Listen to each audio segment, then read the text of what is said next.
Flight Path, the podcast where we explore the journeys behind bold leadership, innovation, and lasting impact. Each episode, we sit down with leaders, innovators, and rule breakers who built their success by doing the work, learning the lessons, and sometimes ignoring the map altogether. Whether you're navigating leadership, healthcare, technology, entrepreneurship, or simply trying to figure out what's next without losing your mind, you're in the right place. Before we take flight, we'd like to thank our sponsor, eFax, helping businesses and professionals stay connected with secure, convenient document sharing. Fax online with eFax. Now fasten your seatbelts, adjust your altitude, and get ready for stories, insights, and conversations that just might change your course. Welcome aboard. This is Flight Path. Hi, everyone. I'm Maureen Nylin. Welcome to the Flight Path. As you can tell, I am not Rebecca Woods, but we are doing something slightly different when it comes to Bluebird Leaders. We're doing these podcast trains, and as you can tell, I have a very special guest with me, one of my absolute favorite people in the entire world, Miss Jenice Larmond. Jenice, please tell all of our listeners a little bit about yourself. Oh, thank you. I love that you think I'm your favorite person. No, I'm just You are. You are. Okay, they didn't know that we were just cutting up and having a great time before we even started Yes, recording. So that's just the way we're going to roll together today. absolutely. Thank you for having me. This is going to be fun. Jenice Larmond. I am a nurse by trade. Love being nurse, fellow nurse here. I know. Just I think I am. You wanted to know a little bit who I am. I think I'm just a person who loves life, love to meet people, Yeah. love to grow and learn and share anything that I learn with others if they're willing to hear me. That's Yeah, a you little are bit so me. good at that. You are so good at that. And what are you working on right now? I know you're with Natira. Tell me a little bit about your role. So currently, I am the Clinical Innovation and Excellence Officer here, and big words, lots of words. It just means that I am helping my team really interpret, how to integrate the technology that they've created into the everyday workflow of nurses. And when I say workflow, make it work for them. And Yeah. so that's really what I do. And, try to bridge that gap so that they are creating and developing based on what clinicians really need versus what we think they need. Yeah. I don't know if I ever asked you, what was your first job that you ever did? My first job that I ever did, I laugh because every time I think about it, I was a little bit precocious. And so when I was 13, I remember that I wanted to have my own money. And you can't get a job at 13. And I'm going to date Yep. myself, but it's perfectly fine. I grabbed the yellow pages and because my parents said, no, you can't have a job. And I was like, well, I'm going to find me a job. And so I opened up the yellow pages and happened to start at A's and called all the numbers in the yellow pages in my neighborhood in A's to say, hey, my name is Jenice and I'm looking for a job. Are you looking for anyone to help you? And I got to the B's and there was a salon that actually the owner was like, who is this? And how old are you? And she really, for her, she thought this is someone with some gumption. And she said, come to my shop and I will hire you. And my first job was a beauty shop assistant. And that's how I started off working. That is such a cool story. I didn't know that. I did not know that. Okay, so talk me through the A's. Like, did you have a strategy or you literally just went line by line? Like I literally went line plumbing by line. company, it could have been. Did you look at how it was in like terms of proximity or closeness? Because how did you get to that job? I've got I so many literally questions now. Yeah, I know. I literally went down the line and was just calling. And if you answered, I said who I was. And if you're looking for somebody, and if you didn't answer, I moved on to the next person. I was determined. And the name of the shop was Beyond Braids. So I didn't have to go too far. Oh, I love that. I love that. What did your mom and dad say when they found out?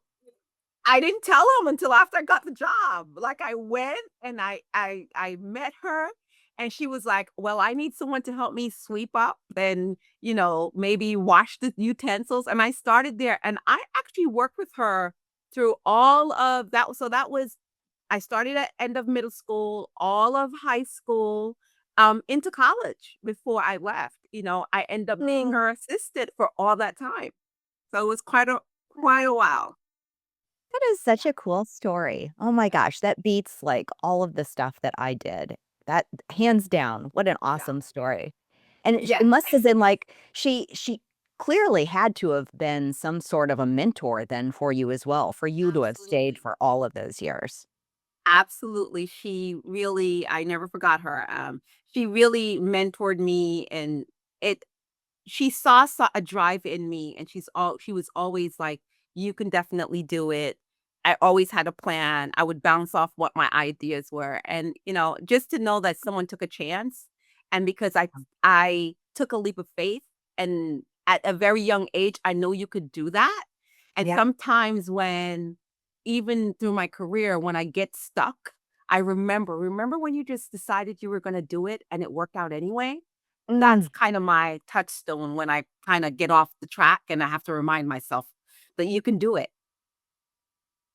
That's great advice. It gave me chills, Janice. I've got goosebumps all over. I'm gonna Yeah. remember that one for myself too, because I do think there is a part of us when we're younger, we're fearless because we don't know the difference, right? We don't have enough life experience to know that it doesn't always go our Work way. out. Yeah. Absolutely. Oh my gosh. Absolutely. Okay. Okay. So I just already learned something that I did not know about you. Tell me something that would surprise people to know about you. Oh, wow. Um, I wa in high school, I was in a dance team for a bit. Mm. Surprise? I don't know. I don't know if I have a lot of surprising things. I think I'm so open, because I'm always trying to figure out, you know, "Hey, have you tried this?" Or I think one thing people will know, even though it seems like I may have a structured life, I'm always willing for an adventure and to try Yeah, you are. something new. I'll do it once at least. So, I think the biggest thing, like with my kids, for instance, when we were growing up and we'd go to the park, they wouldn't think like mom would like get on the scary roller coaster. And they'd ask me, I'd be like, yeah, I'll do it. Or get on the scary, slip and slide, or the water park, the really tall one. And I'm like, I'm a little bit of an adrenaline junkie. Maybe that's what it really is. Oh, That's really what it comes down yeah. to. Yeah. And I'll Well, hey, try it. I'll try anything once. I love that. I love that though, Yeah. because you've just kept that sense of risk and adventure as part of who you are. You've never Yeah. lost that core piece of what makes you tick. Yeah. That's I cool. I I would think so. Yeah. Okay, so we're in the summertime season. Are you a beach person? Are you a mountain person? Lake, city? What's your vibe? I am a maybe in order, top 3 would Okay. be beach first, Okay. lake second, Okay. and not necessarily mountain, but anywhere where there may be a running stream of water. So I love to camp. Maybe that's Mm. another surprising thing. Like I love to camp. Like get I out did not there. know that either. Yeah. Wow. I Okay. Why? what kind of What's your camping? favorite? Why? Yeah, why? I like nature. It centers me. It makes me remember that I'm a very small part of a very big organism or organization, or a very small part of the world. It Yeah. grounds me. I like to hear the birds. I like to take a deep breath and feel like I'm getting fresh air. Um, it it I don't know, I've just always liked nature. There's just Yeah. something about it that if I can feel like I've stepped away from the hustle and bustle, and being in a park or being around nature or taking a hike around trees and running water just regrounds me. Yeah. Is that what you do in order to recharge? Like if you're having a really stressed out week, what's your favorite way to unplug? I don't know, maybe you can't go camping every weekend to do that. I can't go camping. I wish. I want to. It's in my master plan for when I finally say, "Hey, I'm chucking all this stuff. I'm gonna go retire." But um I like to walk. I live in a community where we have tons of golf cart paths.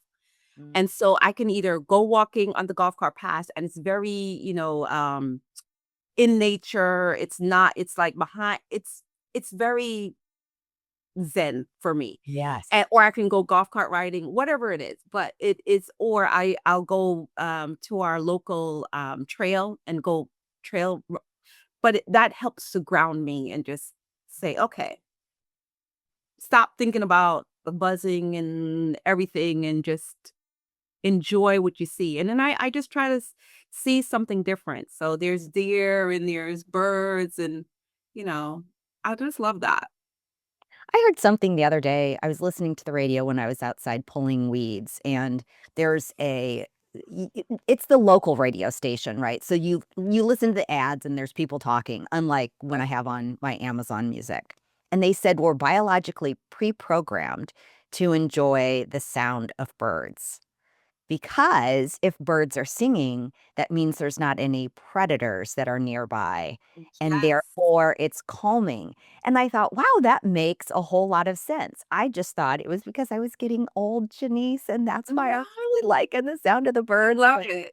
thank you. Another thing I love to do, I have a front porch. I just like to sit because where I'm at, I have a lot of nature around me. So you're so right. I hear birds all to the point where I'm like, wow, you guys are a little bit loud. What's going on? They're like everywhere. So yeah, I love that. Yeah, yeah. Yeah. Well, okay, let's talk a little bit about success for you. You've done some really amazing things throughout your career, and you've given yourself permission to pivot and take breaks. So I'm curious, what does success look like for you right now where you're at? I think the biggest thing is for me, success looks like being able to impart knowledge because at this point I'm a constant learner. So I do want to learn.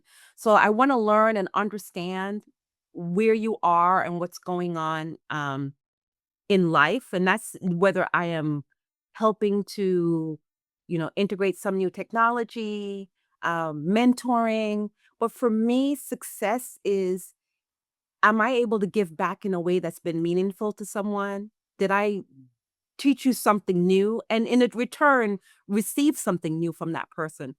Um, Slowing down and being okay with slowing down is good for me. Um, Success now with my kids growing, it's all about making sure I make time for them, for my husband, for my kids, for friends. I think I value that more than anything. There was a time when success was about maybe getting the next title or achieving the next ladder or achieving some financial goal. And that's in the background, but it's just not primary anymore. It's the Yeah. time that I spend with those that are around me and how I can impart some kind of knowledge or some kind of insight that I learned. Because for me, and you, as you know, I've always said, why will I have all this information and not share it? I'm gonna die at some point, and I can't take it with me. You know what I mean? And I yes, feel like that's very selfish. It's like it's I'm trying to give more, but not give where my cup is empty. I want to give and receive back. So it's a kind of a reciprocal thing. So for me, if I can make somebody else success happen, great. And they are able to see things differently or learn something new, I find that to be successful. It used to be so before it used to be material and now it's completely changed. I don't know because maybe, today, this year was the year I became 50. So it's been like, I get it. that's been a mind shift for me, and it's been building. You know that we've been on this journey for a minute now. And, when we met a couple years ago, it was like, what was I thinking in my life? We got to regroup. Oh, And I regrouped and I feel like I'm on the other side and I'm just open and ready for new things and doing kind of thinking about what I talked about when I was 13, taking those leaps of faith yeah. and knowing that I'm going to be okay. Yeah. Yeah. I guess I've come to the conclusion, Janice, that we're all going to be okay. Yeah, Yeah. I agree. Okay, let's do Agree. some summer rapid fire questions. Are you ready? Okay. I'm ready. Okay. Coffee or tea? Coffee, All right. Sunrise or sunset? sunset, All right. Favorite summer snack? Oh, that changes. Mangoes.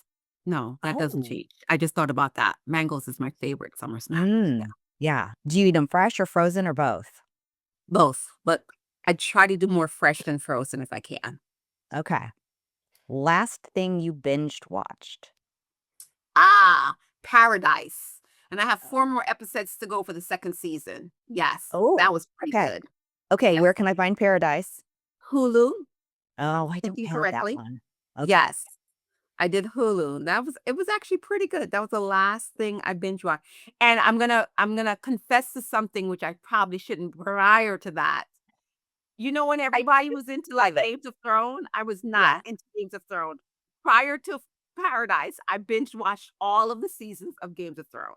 So I'm finally, like, caught up with what everybody else was talking about. You know what? I have not watched that. I watched, like, the first episode, and I was like, "I don't know if this is for me." And everybody kept saying, "You just need to watch a few of them, and then you will get into it." And I was like, "I don't know that I have that level of commitment." But Yeah, yeah. maybe I'll It have to was go back and give it a whirl because you recommended it, so now why not? Why not? yeah, Okay. yeah. What about window seat or aisle? Aisle. Mm. One word that describes your leadership style.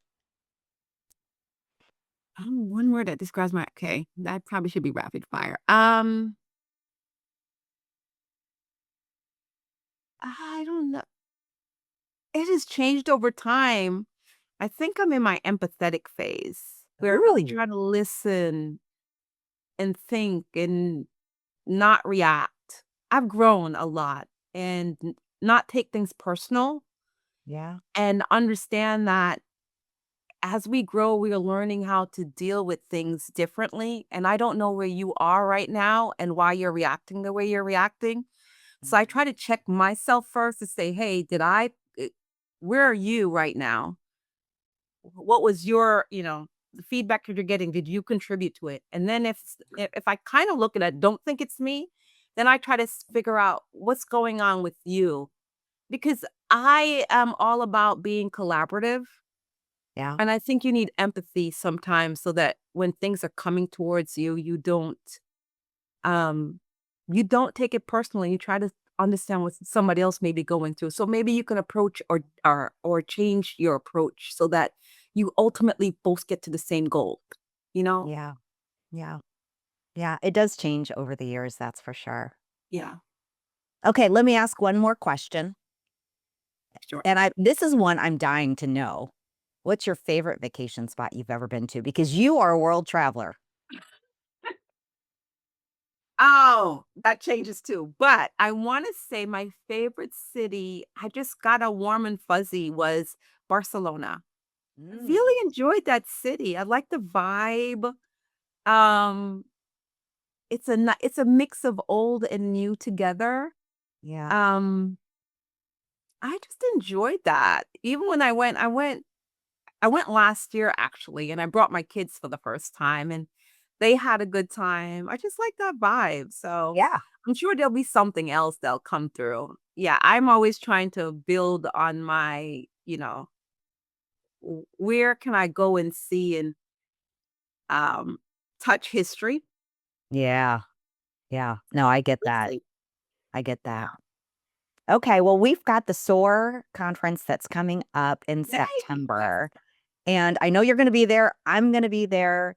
Let's talk a little bit before we close out today. What does the Bluebird Leaders community mean to you? And maybe why is SOAR such a priority for you? Because you've gone several years.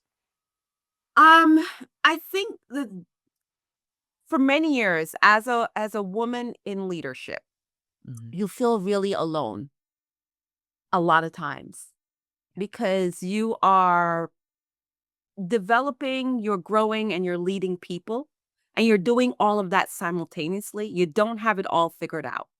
That's right. And SOAR is a community where you can actually say that. I don't have it all figured out. Yeah.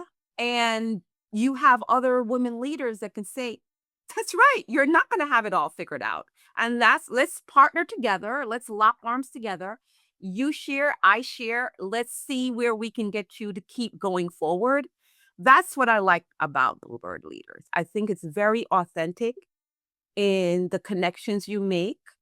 I think we're generally trying to help each other and be collaborative. And maybe that's where the word empathy comes from, where I'm more empathetic because I understand the struggles in Yeah. order to be a woman, in order to be a woman leader, in order to be in a very male dominated health technology world. Mhm. And I like that. I felt like when I talked with other Bluebird leaders, it was very much, you've got this. We totally understand where you're coming from. We've been there. And these are the tools that you may need. Maybe you need to think about it this way. I thought that was very helpful because for a very long time, doing it by yourself sometimes is hard. Um, sometimes you self-isolate not knowing. So, just growth, I think it's been the best thing. Why do I go to SOAR? Because I have decided that it is important in this day and time that not only to build on your network and on your connections, but to have a place of like-minded people around you that you guys could share ideas and feel safe to talk. And I think that's a great environment to be in. When you walk in, you feel loved, you feel appreciated, and that's something as women we need. It's what make us who we are. And I think it's okay to have that part always in your life. Sometimes we get into the corporate world and we feel like we need to be in this corporate line and do it this certain way, and we lose essential parts of us that make us unique. Um, and especially in healthcare per se, Mm. we got into the business. I know I got into the business, and I'm sure we've had conversations. We got into the business for the care portion first. That's what led us. It's a calling. I don't care what anybody says. Healthcare is a calling. And I became a nurse because I had a calling. And I don't want to lose that because that is what made me who I am today. And I think that is important. You need to feed that part of you. And I think Bluebirds is a place to feed that. Mm. Well said. So, listeners, viewers, thank you so much for joining Jenice and I today. I've had a blast talking to her. Hopefully, you have had a blast listening. You make me talk way too much. Oh my gosh. I have so much fun with you. And just as a reminder, the SOAR conference is in Austin, Texas this year, September 23rd through the 25th. If you have not been, you need to make this a priority. It truly is life-changing, just like the Bluebird Leaders community. Thank you so much to Rebecca Woods for giving us the opportunity to do the podcast train. And as you can see, the next leader of the podcast is going to be none other than Jenice. So we look forward to seeing you all shortly and see you in Austin. Thanks so much.